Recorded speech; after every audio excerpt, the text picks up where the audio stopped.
Les murs censés contenir la justice sont devenus des instruments de souffrance inimaginables. Dans les coins les plus sombres du monde, il existe des prisons si notoires que survivre à leur intérieur devient un combat. Les détenus font face à des environnements brutaux qui semblent briser leur esprit. De la surpopulation à la violence extrême, en passant par des conditions inhumaines qui définissent la vie derrière les barreaux, ces 10 prisons ne sont pas seulement les pires.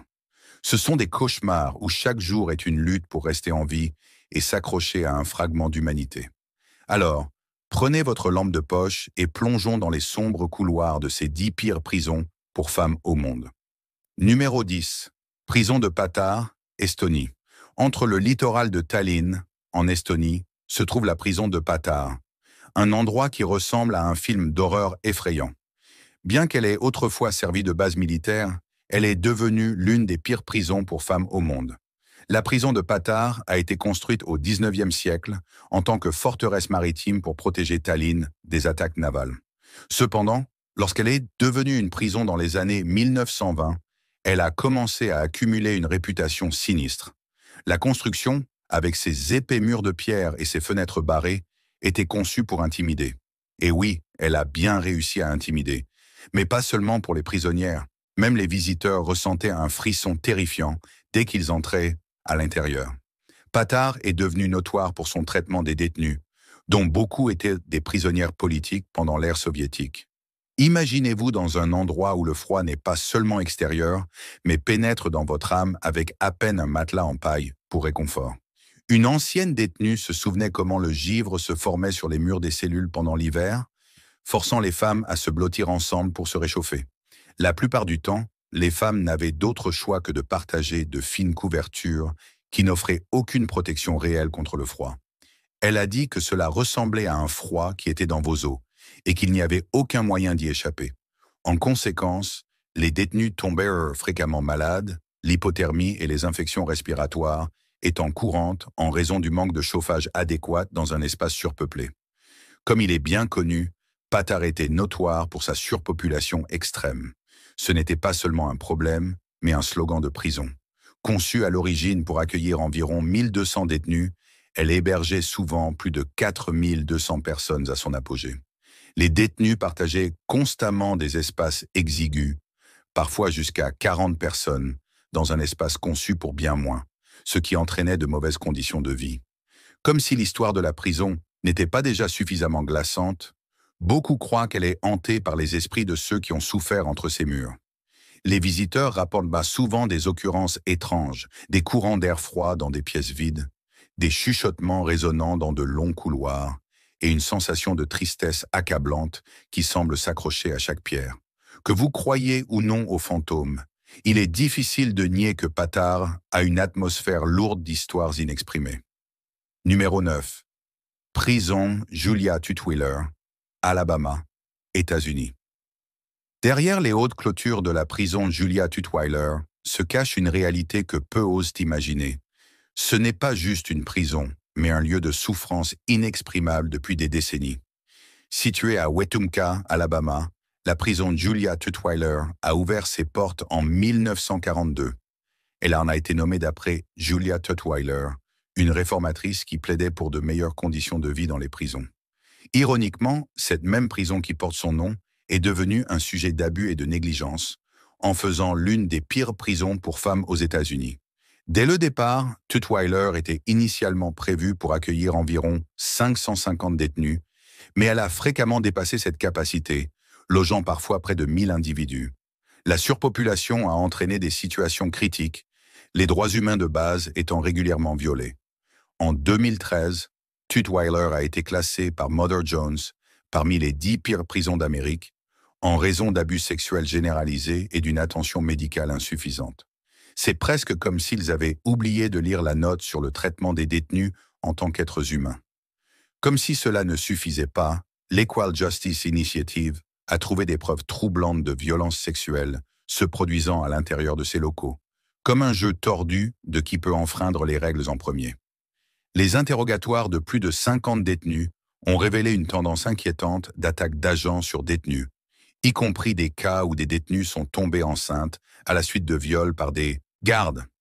Les découvertes de l'EGI ont conduit à une plainte déposée auprès du ministère de la Justice des États-Unis, qui a ensuite vérifié que l'Alabama violait le 8e amendement en ne protégeant pas les détenus des abus sexuels. Il est sûr de dire que ce n'est pas le genre d'attention qu'un établissement souhaite. Imaginez maintenant commencer chaque jour dans un lieu où il n'y a aucune garantie de votre sécurité. Les femmes ici subissent des conséquences pour avoir parlé d'abus, comme être isolées ou faire l'objet de représailles de la part des gardes. Une détenue a décrit comment son casier, qui contenait des lettres précieuses et des photos de ses enfants, avait été injustement retiré, lui donnant l'impression que son essence lui avait été enlevée. Avec l'infrastructure ancienne et négligée de la prison, les détenus connaissent pour souvent des soins de santé de qualité inférieure. Un cas a été signalé concernant une femme qui a failli mourir en raison de la mauvaise gestion de son état de santé avant de recevoir un traitement d'urgence en dehors de la prison. Parler d'un retournement de situation que personne ne voulait. Le manque de soutien en santé mentale n'ajoute qu'au chaos, créant un environnement où le désespoir prospère comme des mauvaises herbes dans un jardin abandonné. Malgré de nombreux rapports soulignant ces abus, les réformes significatives avancent moins plus lentement que de la mélasse. En janvier 2016, le gouverneur de l'Alabama, Robert Bentley, a annoncé des plans pour fermer Tutwiler dans le cadre d'une initiative de réforme pénale plus large. Mais c'était comme promettre de nettoyer votre chambre sans jamais ramasser une seule chaussette. Cependant, en 2020, la prison reste ouverte et son héritage de souffrance intact. Les histoires émergentes de Tutwiler révèlent non seulement des statistiques, mais aussi le coût humain profond de l'incarcération dans un tel environnement. Les femmes qui entrent dans cette prison, souvent déjà traumatisées par leur passé, comme des victimes d'abus, voient leur esprit encore plus écrasé par les dures réalités de la vie en prison. Une ancienne détenue a décrit de manière poignante comment elle avait senti son esprit se briser durant son temps là-bas. Elle était entrée avec de l'espoir, mais était ressortie en se sentant vide. La plupart du temps, les femmes enceintes font face à des circonstances particulièrement sombres à Tutwiler. N'ayant pas d'installation pour les nourrissons, les mères doivent accoucher seulement pour dire au revoir immédiatement après.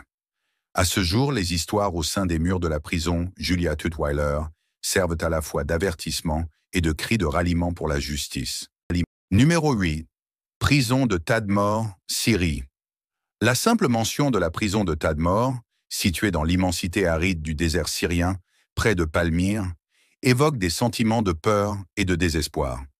Souvent qualifiée d'enfer sur terre, elle a acquis une notoriété pour sa manière brutale de traiter les prisonniers, en particulier les femmes.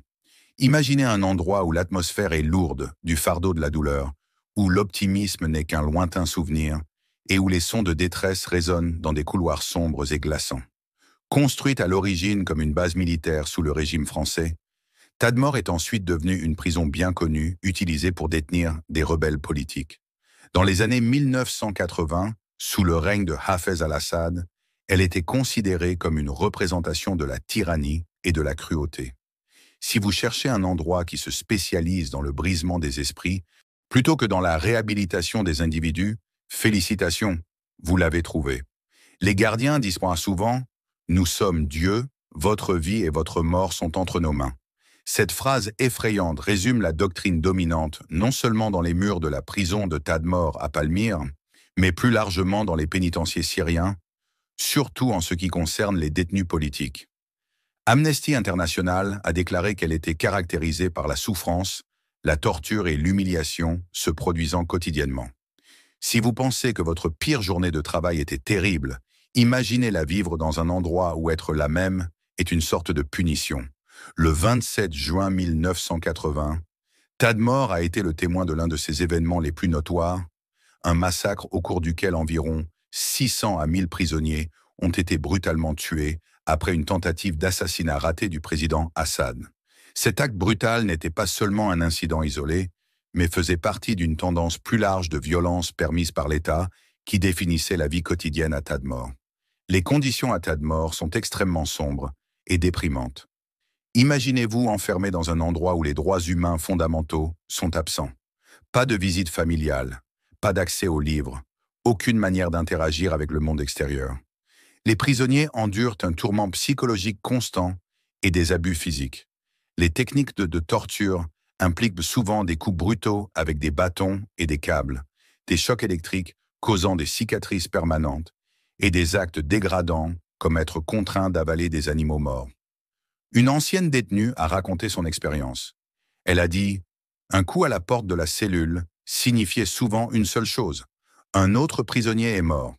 La cour qui aurait dû offrir une bouffée d'air frais est plutôt devenue une scène d'exécution arbitraire. Les gardiens faisaient sortir les prisonniers pour prendre l'air, seulement pour les soumettre à des coups brutaux ou pire. Dans cet environnement, survivre devient un acte de défi contre le désespoir. Les détenus sont souvent enfermés en isolement ou associés à une autre femme dans des conditions qui ressemblent davantage à un cauchemar qu'à la réalité. Elles subissent des passages à tabac sauvages et des agressions sexuelles avec l'humiliation supplémentaire d'être forcées de confesser des crimes qu'elles n'ont pas commis. Malgré le silence oppressif imposé par le régime, des histoires de tas de morts ont commencé à émerger, des témoignages détaillant les horreurs vécues par les détenus. Des mémoires écrits par d'anciennes prisonnières ont fait surface en ligne, contournant la censure de l'État et mettant en lumière leurs expériences. Ces récits servent non seulement de catharsis personnelle, mais aussi d'accusations puissantes contre un régime qui prospère grâce à la peur. Numéro 7. Prison centrale de Bang Kwang, Thaïlande. Et si votre premier jour derrière les barreaux impliquait d'être enchaîné avec de lourdes chaînes en fer? C'est la réalité pour quiconque entrant dans la prison de Bang Kwang, également connue sous le nom de Bangkok Hilton. Mais ne vous laissez pas tromper par le surnom, ce n'est pas un hôtel luxueux. Cette prison, qui héberge de nombreux détenus étrangers, est une prison dure qui gère les condamnés à mort et les prisonniers à longue peine. Dès leur arrivée, les prisonniers ne sont pas accueillis avec des conforts de base, mais avec un ensemble de menottes verrouillées autour de leurs chevilles pour les 3 premiers mois de leur séjour. Les détenus condamnés à mort doivent avoir leurs entraves soudées en permanence. Oui, vous avez bien entendu, ces chaînes ne sont pas là pour faire joli. Elles rappellent que la liberté est un souvenir lointain et que votre nouvelle vie à Bang Kwang vous mettra à l'épreuve de manière que vous n'auriez jamais imaginée. Construite entre 1927 et 1931, Bang Kwang a été initialement conçue par le roi Ramathif comme une prison pour les pires délinquants. Elle a été établie pour détenir ceux en attente d'exécution ou purgant de longues peines. Mais au fil des ans, elle s'est transformée en un endroit qui pourrait faire reconsidérer même les criminels chevronnés. La prison abrite environ 6000 détenus, dont beaucoup sont des étrangers pris dans les filets des strictes lois sur les drogues de la Thaïlande. Les conditions de ces prisonniers sont si désastreuses que beaucoup d'entre eux perdent soit leur santé mentale, soit leur vie. La nourriture est rare, et ce qui est fourni ressemble souvent à quelque chose que vous trouveriez au fond d'une benne à ordures, plutôt qu'à un repas. Le système de shit infâme signifie que seuls les prisonniers les plus riches peuvent se permettre de la nourriture décente, tandis que d'autres sont laissés à subsister avec un bol de riz et de légumes, s'ils ont de la chance. Imaginez essayer de négocier avec vos camarades détenus pour quelques bouchées supplémentaires, comme si c'était un jeu de poker à enjeu élevé. Pensez-vous avoir tout entendu? Attendez, il y a plus. Bang Kwang ne se résume pas à une mauvaise nourriture et à de mauvaises conditions de vie. Elle est également connue pour son traitement notoire et brutal des détenus. Bien que des organisations de droits de l'homme aient tiré la sonnette d'alarme concernant la torture et les abus dans ces murs, les rapports de coups et de tourments psychologiques ne cessent jamais, vous faisant vous demander si cette prison a été conçue par quelqu'un qui a regardé trop de films d'horreur. Les détenus ont décrit avoir été victimes de violences physiques pour des infractions mineures, comme ne pas plier correctement leurs draps ou regarder un gardien de la mauvaise manière. C'est comme être dans une version tordue d'un camp d'entraînement où le sergent recruteur a perdu tout sens des proportions. Les femmes à Bang Kwang ont signalé se sentir isolées et impuissantes, souvent sans recours pour adresser des griefs concernant leur traitement. Dans cet environnement, la camaraderie entre détenus devient essentielle pour la survie, mais peut également mener à des conflits alors qu'elles naviguent dans les dures réalités de la vie en prison. Le traitement sévère des détenus dans les prisons de Bangkok, en particulier les conditions de surpopulation et le manque de nécessités de base, a inspiré la mini-série de 1989 Bangkok Hilton, qui dramatise les luttes d'une femme emprisonnée pour trafic de drogue et met en lumière les réalités sombres auxquelles font face les détenus dans de telles installations. Cependant, ces dernières années, des efforts ont été faits pour améliorer les conditions à Bangkwang. En 2013, les responsables ont aboli l'utilisation des chaînes pour la plupart des détenus, une petite victoire célébrée comme un Oscar dans ce cadre sombre. Cependant, de nombreux détenus très médiatisés restent enchaînés, laissant les défenseurs se demander si un véritable changement pourra un jour prendre racine. Malgré sa réputation notoire, Bangkwang est également devenue une sorte de phénomène culturel en Thaïlande. Elle a été présentée dans de nombreux documentaires et articles, mettant en lumière sa réalité sombre. Pour une raison quelconque, les gens semblent fascinés par les endroits qui incarnent la souffrance humaine. Peut-être est-ce notre curiosité morbide qui s'exprime. Numéro 6. Prison d'Antanimora, Madagascar. Nichée au cœur de la capitale, Antananarivo, cette prison est un rappel frappant que la vie derrière les barreaux ne vient pas avec le luxe de la beauté naturelle de l'île. Pour les femmes incarcérées ici, Antanimora est une institution sous-dotée où la survie est à la fois un défi physique et psychologique. Elle est enregistrée comme l'une des prisons pour femmes les plus surpeuplées et les plus sales au monde. Ici, les détenues dorment si serrées que beaucoup d'entre elles doivent poser leurs pieds sur les têtes des autres. Avec un espace conçu pour accueillir 800 détenus, il a été rapporté qu'elle en héberge plus de 4000. Cette situation est aggravée par un nombre significatif de détenus en attente de procès, qui représentent environ 60% de la population carcérale, souvent retenue pendant de longues périodes sans procès. Comme le cas de Des Moines, une femme de 33 ans envoyée à la prison d'Antanimora pour être placée en détention préventive pour des accusations de corruption de mineurs. Le 10 mars, elle a été arrêtée sous soupçon d'avoir une relation avec sa petite amie de 19 ans, Phi. Cela a suivi une dénonciation à la police par la mère de Phi.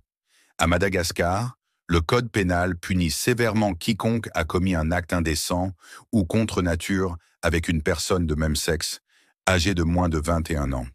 Des Moines, qui devaient être libérés de prison immédiatement et sans condition, a passé 10 mois supplémentaires derrière les barreaux. Cette situation et bien d'autres pratiques sont marquées par une insalubrité et une nutrition inadéquate. De plus, il a été rapporté que les prisonniers ne reçoivent qu'un seul repas par jour, généralement composé de manioc bouilli, ce qui entraîne une forte prévalence de la malnutrition. Des recherches ont également révélé qu'environ 38,4% des détenus sont malnutris, subissant une sous-alimentation chronique en raison de la qualité et de la quantité de nourriture insuffisante. Les conditions d'hygiène médiocres ont provoqué une augmentation des niveaux de maladies chez les détenus qui ont un accès restreint aux soins médicaux. De plus, le mélange de surpopulation et de mauvaise hygiène crée un cadre parfait pour la transmission de maladies infectieuses, suscitant des inquiétudes quant aux épidémies en période d'urgence sanitaire, comme celle de la pandémie de Covid-19. Reconnaissant ces problèmes, des demandes de changement dans le système pénal de Madagascar ont été formulées. En 2019, le président Andry Rajoelina s'est rendu à la prison d'Antanimora et a reconnu les mauvaises conditions.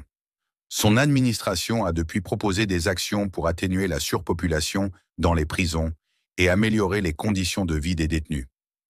Les efforts incluent l'augmentation du budget pénitentiaire pour améliorer la qualité de la nourriture et les normes d'hygiène. De plus, des entités mondiales telles qu'Amnesty International ont plaidé pour une réduction des taux de détention préventive et des améliorations des conditions générales des prisons. Il est souligné que la détention préventive ne devrait pas être une pratique courante, mais plutôt une occurrence rare, car elle joue un rôle important dans la surpopulation et la violation des droits humains. Choix des abonnés.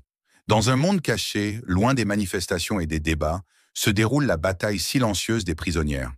Debout dans des couloirs mal éclairés, elles attendent avec des regards vides, leurs visages montrant des signes à la fois de frustration et de fatigue. L'impact de l'absence des droits humains les plus fondamentaux peut être vu dans chaque expression faciale. Ces femmes, vêtues de vêtements usés, sont plus que de simples statistiques dans un système. Elles sont des individus uniques, chacune avec une histoire, chacune confrontée à une lutte continue contre des forces déshumanisantes. Elles nous rappellent que, peu importe leurs crimes, chaque personne mérite d'être traitée avec dignité. La lutte pour leurs droits humains doit se poursuivre, même derrière les murs de la prison. Mais que feriez-vous si vos droits fondamentaux étaient dépouillés et que votre humanité était remise en question? Partagez vos réflexions dans la section des commentaires. Numéro 5. Prison d'Al-Kanati, Égypte. Derrière ces barres de fer de la prison d'Al-Kanati se cache un monde de femmes oubliées, leurs histoires enterrées sous des couches de béton, de chuchotements et de désespoir. Cette prison située à Kanati al-Khayriya, en périphérie du Caire, en Égypte, est la plus grande prison pour femmes du pays et sert d'exemple poignant des défis auxquels sont confrontées les femmes dans le système pénal. Établie au début des années 90, cette installation a une histoire complexe et a été l'objet de divers rapports sur les droits de l'homme, soulignant ses conditions sévères. Les femmes se plaignent de la surpopulation dans les cellules et de la mauvaise ventilation. Les Installation était initialement conçue pour 500 personnes, mais au moment des interviews, environ 100 femmes prisonnières y vivaient avec un accès limité à l'air frais ou à la lumière du soleil, transformant l'espace de vie en un cauchemar.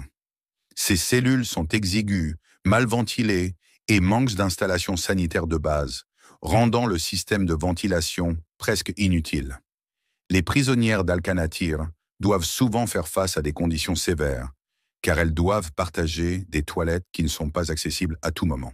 Au lieu de toilettes appropriées, elles sont contraintes d'utiliser des seaux pour leurs besoins, partagés entre des groupes d'environ 100 femmes, ce qui rend l'odeur dans la cellule insupportable. Ce manque d'hygiène contribue à des problèmes de santé et reflète un négligé systémique plus large au sein du système pénitentiaire égyptien. Mais c'est la question de l'hygiène menstruelle qui ajoute une autre couche de difficulté et de dureté. Les produits sanitaires se font presque inexistants, et lorsque vous en êtes dépourvu, vous devez improviser. En utilisant des vêtements, des mouchoirs, tout ce qui peut être trouvé, chaque respiration devient une odeur désagréable. C'est humiliant, surtout lorsque les ressources s'épuisent et qu'il n'y a rien à faire d'autre qu'attendre. Mais ce n'est pas tout. La vie à Al-Kanatir est marquée par la routine et la restriction, car les détenus ne peuvent recevoir des visites familiales que tous les 15 jours, chacune durant à peine 10 à 15 minutes. Ce contact limité entraîne parfois des sentiments d'isolement et de désespoir parmi les femmes, dont beaucoup ont des enfants à l'extérieur qui dépendent d'elles sur le plan émotionnel et financier. L'administration pénitentiaire offre peu de programmes de réhabilitation ou d'éducation. Au lieu de cela, l'accent est mis sur le confinement plutôt que sur la réforme. Les femmes sont souvent laissées à naviguer dans leur incarcération sans soutien ni orientation, ce qui peut entraîner des problèmes de santé mentale. Des organisations de droits de l'homme ont documenté ces conditions de manière approfondie. En 1992, Middle East Watch a compilé des témoignages de femmes qui ont décrit leurs expériences à Kanatia comme traumatisantes et déshumanisantes. Le manque de nourriture et de soins de santé adéquats a conduit à une malnutrition chronique parmi les détenus, compliquant encore leur situation déjà précaire. Mais Al-Kanatir n'est pas la pire prison que l'on puisse imaginer. Des prisons encore plus horrifiantes restent à discuter. Restez à l'écoute, car vous ne voudrez pas manquer la prochaine prison féminine terrifiante de notre liste. Numéro 4. Prison de Karchak, Iran. Que feriez-vous si l'air que vous respiriez devenait un défi? Eh bien, c'est la situation des détenus de la prison de Karchak, un endroit où l'endurance n'est pas seulement mise à l'épreuve, elle est poussée à ses limites absolues. Situé dans le désert rude au sud-est de Téhéran, Karchak n'a même pas été établi pour accueillir des personnes. À l'origine, c'était une installation industrielle pour le bétail. On pourrait penser que, puisqu'il s'agit de la seule prison réservée aux femmes en Iran, elle serait traitée correctement. Mais c'est tout le contraire. La prison compte plus de 1000 femmes dans des conditions qui vous font remettre en question combien une personne peut supporter. Imaginez partager un espace si exigu que les limites personnelles ne se brouillent pas seulement, elles disparaissent complètement. Conçue pour 700 détenus, elle abrite actuellement plus de 1700 détenus. C'est comme le double de la capacité estimée de la prison.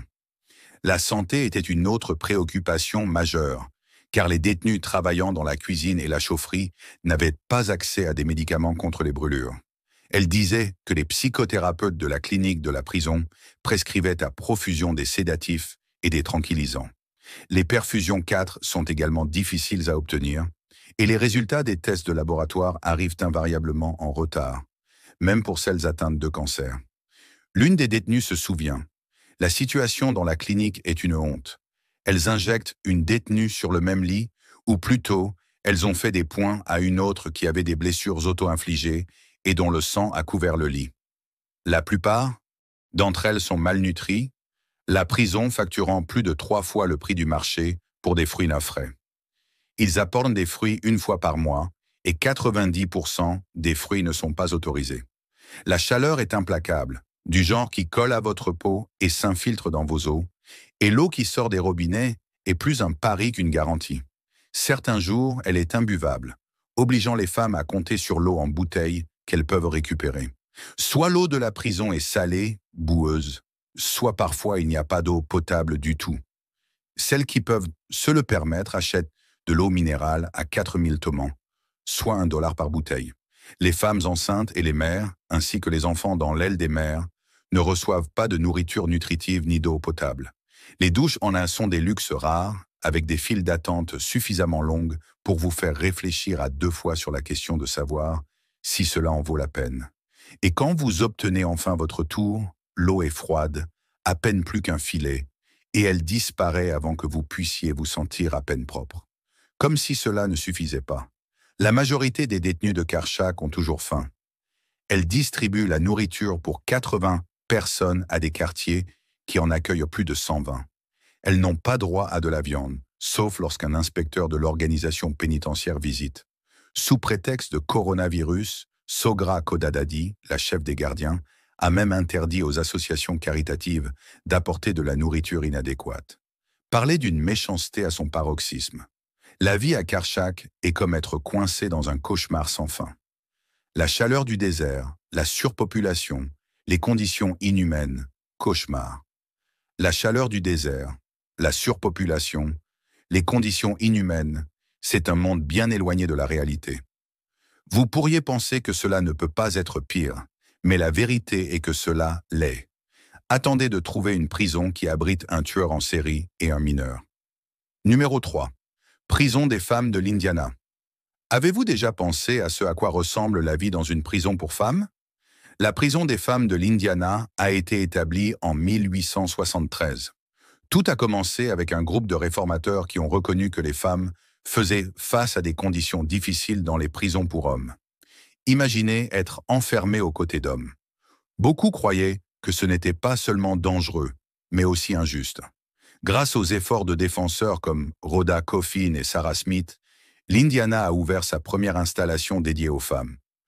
La toute première femme à entrer dans la prison était Sally Hubbard, condamnée pour plusieurs meurtres. Parler d'un début avec un grand impact. Cependant, dans l'Indiana, 4 femmes ont été condamnées à mort depuis 1900, mais aucune d'entre elles n'a été exécutée. L'un des cas les plus connus est celui de Paula Cooper, une jeune fille de 15 ans condamnée à mort en tant que mineure pour son rôle dans un meurtre. Son affaire a attiré l'attention internationale et a suscité d'importantes discussions sur la réforme de la justice juvénile et même une intervention du pape Jean-Paul II. L'augmentation de l'âge d'exécution de 10 à 16 ans et l'adoption de lois interdisant aux employés de la prison d'engager des relations sexuelles avec les détenus. Cela est survenu après que des gardes et un thérapeute aient été accusés d'avoir eu des relations sexuelles avec Cooper. Une autre détenue notable est Sarah Jo Pender, connue pour son évasion de l'établissement correctionnel de Rockville. Son histoire met en lumière non seulement les problèmes au sein du système pénal, mais soulève également des questions sur le soutien en matière de santé mentale pour les femmes incarcérées. La prison était d'abord située près du centre-ville d'Indianapolis, mais a ensuite été relocalisée à son emplacement actuel, sur Girls School Road. Dès le début, l'objectif était de réhabiliter plutôt que de punir. Les détenus participaient à des activités comme la couture et la lessive, apprenant des compétences qui les aideraient à changer de comportement une fois libérés. Les conditions à la prison des femmes ont été remises en question à l'été 2020, alors que des détenus et des membres de la famille se plaignaient des conditions inhumaines imposées pour réduire la propagation du nouveau coronavirus. Environ la moitié des 650 détenus étaient logés dans des cottages autonomes, sans climatisation, sans eau courante ni toilette. Les détenus étaient également confinés dans leurs cellules 18 à 20 heures par jour. La prison a ouvert ses portes pour permettre une meilleure circulation de l'air et réduire les restrictions en réponse, mais il est resté incertain si les problèmes avaient été résolus. Numéro 2. Prison de Boholf, Turquie. La prison de Boholf fait partie des nombreuses institutions correctionnelles de Turquie qui accueillent des prisonnières, y compris des personnes reconnues coupables d'infractions graves et des dissidents aux convictions politiques. La prison reçoit fréquemment des critiques pour son surpeuplement et ses conditions de vie médiocres. Imaginez-vous entassé dans un espace exigu avec de nombreuses autres femmes, où avoir un espace personnel est rare et où la vie privée est absente. On se sent comme piégé dans un projet de groupe sans fin où personne n'est prêt à faire sa part. Conçu à l'origine pour accueillir un nombre spécifique de détenus, Boholf dépasse souvent sa capacité, entraînant des espaces de vie surpeuplés pouvant accueillir 3 fois la population initialement prévue.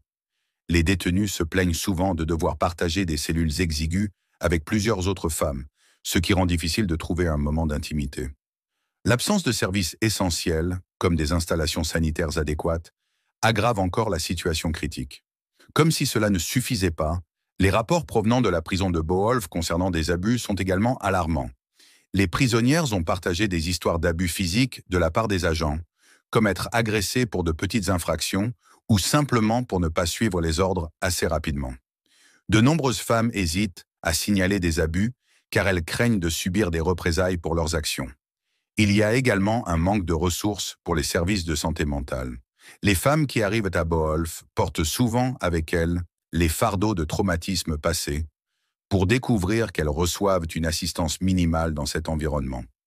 Le manque de soins adéquats en santé mentale peut aggraver les conditions pour les personnes qui sont déjà à risque. Numéro 1. Prison des femmes de Heilongjiang. Dans le nord-est reculé de la Chine se trouve la prison des femmes de Heilongjiang, surnommée le cimetière des femmes de Falun Gong, un endroit où les murs ne se contentent pas de confiner des corps, mais étouffent des histoires de lutte et de résilience. Ici, l'espoir vacille comme une bougie dans le vent, assombri par des conditions sévères et un régime strict. La prison est notoire pour son atmosphère oppressive, où les détenus endurent une discipline implacable qui privilégie le contrôle plutôt que la réhabilitation. Elle est également connue pour son traitement brutal des détenus, en particulier celles pratiquant le Falun Gong. Ces détenus sont soumises à des travaux forcés, à des privations de sommeil et à des abus physiques. Par exemple, Liu Jinping a décrit avoir été forcé de s'asseoir sur une petite chaise pendant des heures, ce qui a entraîné des plaies douloureuses. On lui a refusé l'accès aux toilettes et elle était constamment surveillée par d'autres détenus. Un autre exemple notable est le cas de Wang Chunyan. Elle a été condamnée pour ses croyances, ayant subi des abus similaires, notamment en étant forcée de regarder des vidéos de propagande tout en étant isolée des autres. Ces pratiquantes sont tenues à l'écart les unes des autres pour éviter de partager des informations sur leurs expériences. Elles subissent souvent des coups et des abus verbaux pour avoir refusé de renoncer à leurs croyances. Malgré les cris internationaux et les plaidoyers pour la réforme, la prison continue ses pratiques oppressives, soulevant des préoccupations quant aux implications plus larges pour les droits de l'homme en Chine. Merci d'avoir regardé. À bientôt dans la prochaine vidéo.